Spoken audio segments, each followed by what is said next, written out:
I'm Duncan McLeod, and this is the TechCentral Show. TCS is brought to you by MTN Business. Visit mtnbusiness.co.za to learn more about its solutions for your business, and we thank them for partnering with the show. Now, next up, I'm pleased to welcome Dominic Cull back onto the TechCentral Show. Dominic is one of the smartest lawyers you could hope to meet in the ICT industry in South Africa. And among other roles, he serves as regulatory advisor to the Internet Service Providers Association. Dominic, it's good to see you again. Welcome. Thank you, Duncan. Great to be here. Right, we're going to chat today, Dominic, about an issue that's been getting a fair bit of attention lately in South Africa's ICT industry, and that's the issue of fair share, which I think sometimes is known as or called fair play. And there seems to be a concerted push by the mobile network operators through ACT. Their lobby group, ACT is short for the Association of Communications and Technology, and its members include MTN, Vodacom, Telkom, Cell C, Rain, and Liquid. Now, the concept of fair share, from what I can tell, seems to have originated in Europe, where the MNO's margins are under severe pressure, and the demand seems to be that the so-called OTT players like Netflix and YouTube and others must contribute to the rollout of, contribute to the cost of the rollout of broadband infrastructure. Dominic, where is all this pressure for fair share coming from all of a sudden, and do the operators have a point? Duncan, I think it's fine to recognize that the operators are important parts of South Africa, that in terms of communications, they do the heavy lifting in terms of connectivity. So where they are raising issues as they are now, then we should certainly listen. But perhaps it's the right place for me to start is just with the nomenclature. So this term fair share, which is used by the GSMA, by the MNO industry, without any indication of irony whatsoever. And really, having been involved in the local market on behalf of smaller players, sharing is something that our experience of the MNO industry is something they really don't do. Certainly when it comes to spectrum, they want it all. So this notion of fair share, which really comes from international humanitarian law, from things like rights to water, where rivers flow through multiple countries and things of that nature, it is deeply ironic and perhaps objectionable that this is the term which has been chosen for this battle between the giants. There's reference to how do we accommodate the smaller players, but certainly the MNOs have never shown a willingness to share or to accommodate smaller players in South Africa. So the notion that they should be entitled to a fair share is very difficult to swallow for smaller operators who've been on the end of their sharper business practices for quite some time. Having said that, Duncan, and going back to the fact that let's entertain the notion, let's recognize that this was raised in South Africa firstly in 2016. There were parliamentary hearings. That was really the time that WhatsApp was growing and starting to impact on voice and SMS revenue. And absolutely no traction that I can discern was gained from that instance. So the question is, why are we talking about it now?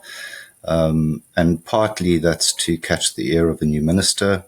Partly that's because there's an electronic communications amendment bill which is being prepared for submission to Parliament, and ACT are hoping that they can influence what goes into that bill.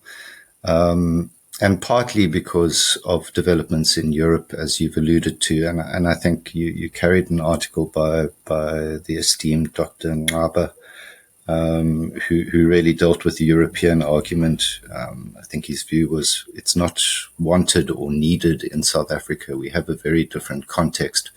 If you look at the profit margins and what is being made in South Africa by the telcos, it's a very different scenario from Europe. Let me leave it there, Duncan. Sure.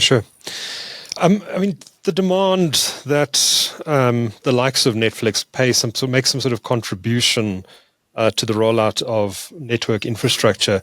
Is this not a case of telecommunications operators, which have always feared becoming so-called dumb pipes, trying to resist, once again, the pressure they're feeling on their margins, and the fact that many people actually just do view them as dumb pipes, as a platform through which value-adding services like streaming video and other services are delivered? Are the operators not simply fighting a losing cause here? That, in fact, they are just going to become utilities, and their margins are going to come under pressure in the coming years. So Duncan, maybe I can lead in with this, that it may be helpful to distinguish between the commercial imperative, which they're talking about, and then the regulatory issue that they're raising. So part of this is, well, there's this huge amount of content and demand, which we need to upgrade our networks to accommodate. And another part of it is saying, these guys are competing with us, but they're actually not regulated in the same way as we are. And from what I can see, there are two parts to that second argument, the regulatory one. One is, well, we think that they should be regulated, but we don't see that that is actually likely given that they're multinational corporations. So therefore, we as the MNO industry want our regulatory burden reduced. So it's an argument to say you're never going to bring them up to our level of regulation, therefore reduce what we're facing, and taking aim at the Competition Commission, for example, which, has not made friends in the industry with the conditions it's imposed and the opposition to the massive deal and the length of time that's taken. So on that regulatory side, let's also recognize that there are initiatives in the taxation sphere to impose some kind of tax on a country level so that we ensure that we're capturing some of the revenue which is actually leaving.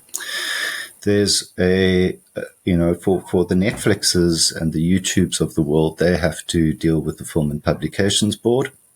So they are all required to register as online content providers, pay an annual fee of around 800,000 Rand, and they have to display the information around the nature of the content they're showing. Is it age 16, pornography, sex, swearing, whatever the case may be. So they've been brought into that content regulation side. The Department of Communications and Digital Technologies is also running a process to reconceptualize broadcasting. So we have this notion of broadcasting as being linear, SABC, but the reality is we now watch Netflix and Disney, etc., etc. So there's an advanced policy process to say we need to bring these OTTs into the content licensing framework. So instead of having a broadcast license, we'll now talk about an audio-visual content license, and video-on-demand services like Netflix will require a license there, and they will be regulated under that particular process. So probably by 2027, 2028, you'll find your YouTubes needing to get license exemptions and your Netflix, etc., needing to get video-on-demand type licenses. So the regulation is coming, and in my mind, it's coming in the right place, which is to focus on the content, because the majority of the OTTs, these large-scale aggregators that are or providers that are referred to, traffic generators, they are the content guys, the Netflixes, the Disneys, the Amazons. But the ACT, as far as I can determine, is calling for them to be included in the telecoms licensing framework, whereas they're not telecoms players. They are content players, and they should be licensed and regulated through the content licensing framework.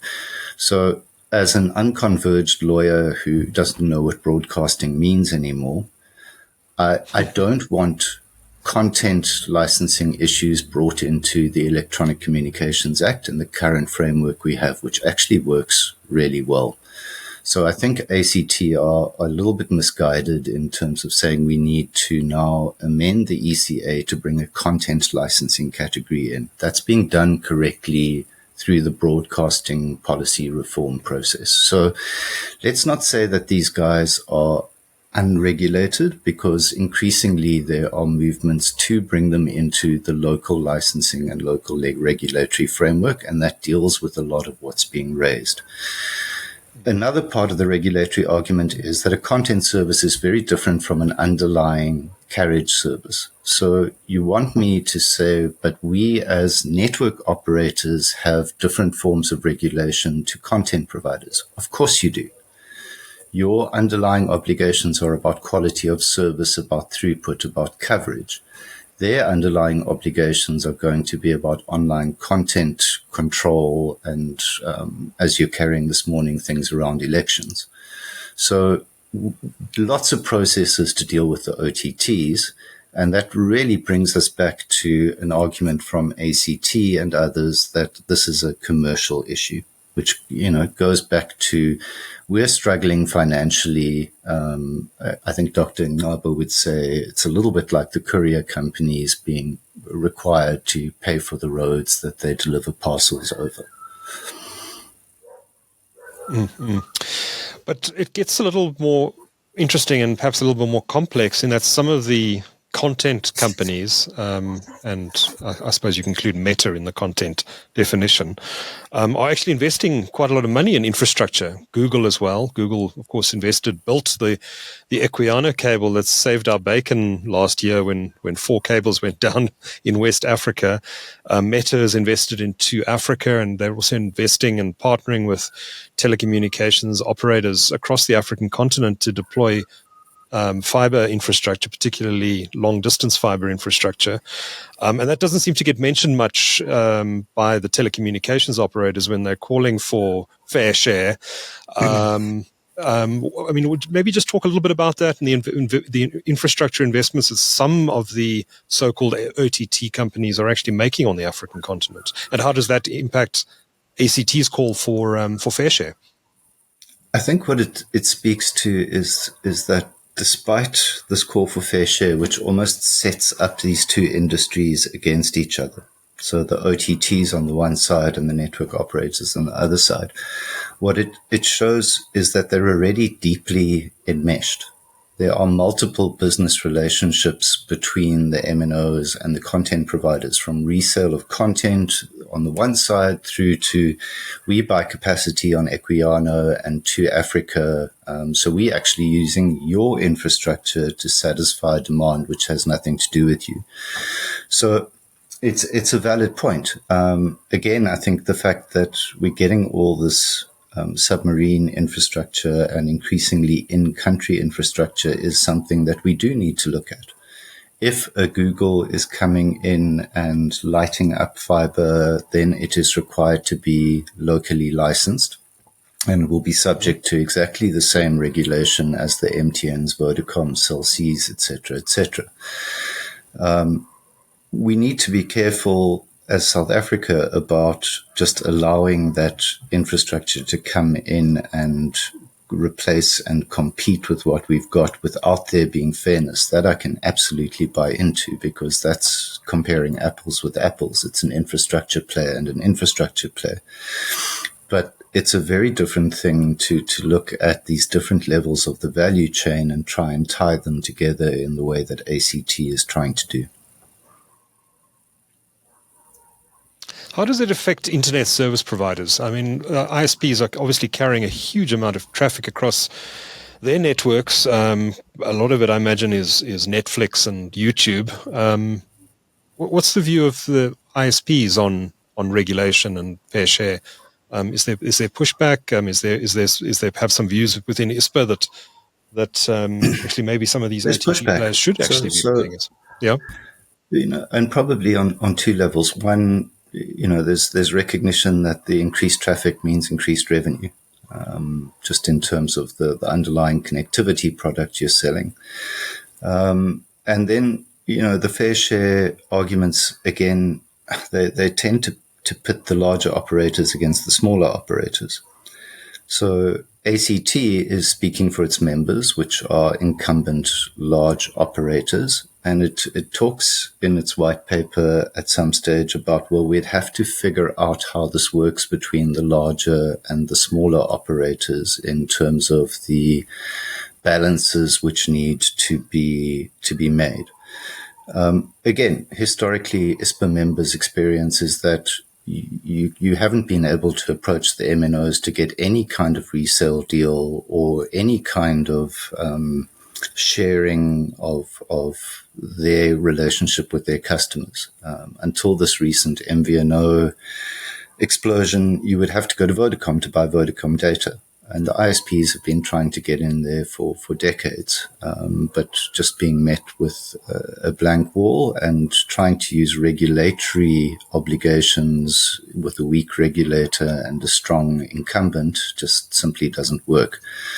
So from an Ispa perspective, we're concerned about net neutrality, we're concerned about traffic prioritization, a particular multinational paying an MTN to say, cool, well, if we contribute to your infrastructure, you're going to prioritize our traffic. That is something that we would be very much opposed to. But the smaller guys are not whining. They're not feeling the same pinch, even though, the ACT or ATC document talks about many of these OTTs competing directly with electronic communication services like voice. It's certainly not something that the VoIP providers in Ispa are raising as a challenge. So there's no push from the ground level for anything to do with fair share at this stage. Interesting. Now, there's obviously a lot of lobbying pressure being applied by ACT on the policymakers and presumably on regulators as well. What, in your view, should the policymaker, and obviously we have a relatively new Minister of Communications, and the regulators, and I guess there are two of them here, ICASA and the Competition Commission, what should their approach be to this lobbying by the MNOs in favor of fair share? Do you think they should be entertaining this? Should they actually be launching some sort of formal investigation, or should they just be ignoring it? I don't think ignoring it is correct. I think we do recognize that it's a very dynamic area. They seem to be targeting the incumbents' action through ICASA and through amendments to legislation. I'm not sure if I was advising them that is the way I would go, because really about the length of time involved in those processes. They're not going to get this issue included in the Electronic Communications Amendment Bill to be introduced into Parliament this year. So they would be looking at a minimum of a 4 to 6 year process to get debate through around the kind of amendments they would want to look at. I don't know if ICASA at this stage has the power to launch an inquiry into OTTs. I would really, if I was them, be focusing on the Competition Commission and saying, you've done your data services market inquiry. You've had a good hard look at us. You understand our network structure, our pressures, our pain points. You are busy with a media and platform inquiry, which you're going to release a provisional report on in October. That's looking more at the platform economy and the publishers and how those big platforms are affecting. So the Commission is already in the space. I would be motivating the Commission to say, use your inquiry powers to have a good hard look over the time period at the impact of OTTs. Are there actually substantial issues here which require remediation? From a incumbent point of view, asking for fair share, what I hear you saying is unfair competition. That's what really comes through from fair share. And if you're worried about unfair competition and the playing field not being level, then approach the Commission. Try and get them to do a detailed inquiry and understand these two markets and how they are colliding, and for it to make recommendations as it's done in its data services market inquiry about how that's taken forward. There is no quick fix here. As the MNOs, you're clearly not getting the results you want from direct negotiations. And, again, Ispa would say, well, we've been on the wrong side of the bargaining power relationship with the MNOs ever since. And they're now discovering what it's like to be at the wrong side of the bargaining power relationship with the MNCs. So our local elephants are now fighting global elephants. And it's a position we recognize. It's hard to feel any empathy, but we do understand where they are. I must admit, I've never fully understood the concept of network neutrality, which seems to be more of an issue that gets debated more in the US than anywhere else. Does the concept of fair share play into network neutrality at all? And is network neutrality something that we should be looking at again in the South African context potentially? No, Duncan. I mean, you're 100% right that it's an American feature, really, with their history and cable and things of that nature. I think it's a good guiding principle to bear in mind when you are talking about fair share, that what we don't want is some kind of express lane, which is expressed because a Meta or a Google has paid for it to be expressed. So, it comes back down to, well, how does the consumer feel about fair share? I think if you look at the comments to the various articles, consumers are extremely negative about it. They're raising the argument that they pay for the data, which is used to access this content, and they should not be dictated to outside of legality about what content they should be accessing or what services they should be accessing based on the data they've already paid for. So net neutrality, I don't think it's directly part of the argument, but as a guiding principle to say, let's not have a multi-lane internet highway. Let's keep the principle of natural flow and end-to-end, and as a consumer, I choose how I use the data I've paid for and what services and content I access. Isn't that the crux of this discussion and this argument, though? I mean, as a consumer, and you've got a fiber line at home and you watch Netflix on it, you're paying a fairly substantial amount of money for that fiber connection. If the operator isn't making enough money to deliver the Netflix service to you, surely the solution is not to call for fair share. Surely the solution is to increase the price of that fiber connection to the end consumer. Which is correct, but is a politically unpalatable response in South Africa, I guess. We're very much going in the other direction. Politically unpalatable or commercially unpalatable? Because if one operator pushes up its prices, consumers will leave that operator for another operator. Sure, but if these things tend to follow each other, so you're unlikely to see one going up without the others following suit, especially if they're feeling the same kinds of pressures. But politically, there's huge pressure to reduce the cost to communicate. And we really haven't got it right from a regulatory point of view, but I think civil society started to make noise again. We for years have heard how spectrum and a lack of spectrum has been the obstacle to reducing data prices. We're now 2 years past a lot of spectrum being awarded to the mobile network operators. And I guess a lot of people just feel that, this is the next line of excuses being lined up. It's no longer going to be the spectrum which prevents us from reducing. It's our difficulties with the multinational companies and the OTTs. Lastly, ideally, how would you like to see this play out in the coming years, and how do you think it is actually going to play out?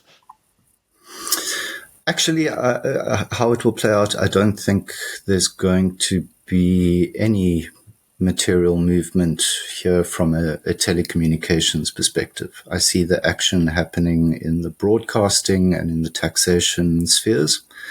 I do think the Commission could be persuaded to have a good hard look at it, in which case, we'll wait for the outcomes of that in a couple of years and look at those. The noise, I think, is useful for the incumbents to raise the issues. It probably helps them in their negotiations with these multinational companies. So from a government perspective, I don't think there's anything they should be doing at the moment other than taking note of what important corporate citizens are saying and where their pain points are. The minister's looking at other things which can help. So if we alleviate difficulties with deployment of networks, we alleviate difficulties with power supply, we make it easier for the MTNs and the Vodacoms to meet their obligations under their spectrum licenses, that's all going to help them. Those are things we can do. I don't think we can step into this kind of collision between industries which is evolving around the world and attempt to lay down some legislative or regulatory markers for that. Okay. So it sounds like it's going to be a lot of noise for a bit, and we may see something, but much further down the line. Yeah. So let's be aware of the issues for now, and clearly these are important for some. But there's also a lot of opposition from influential people and other parts of industry. Dominic Cull is Regulatory Advisor to the Internet Service Providers Association and a specialist lawyer in the ICT industry. Dominic, it's always good to chat to you, and thanks for sharing your insights with our audience today. Much appreciated. Pleasure, Duncan.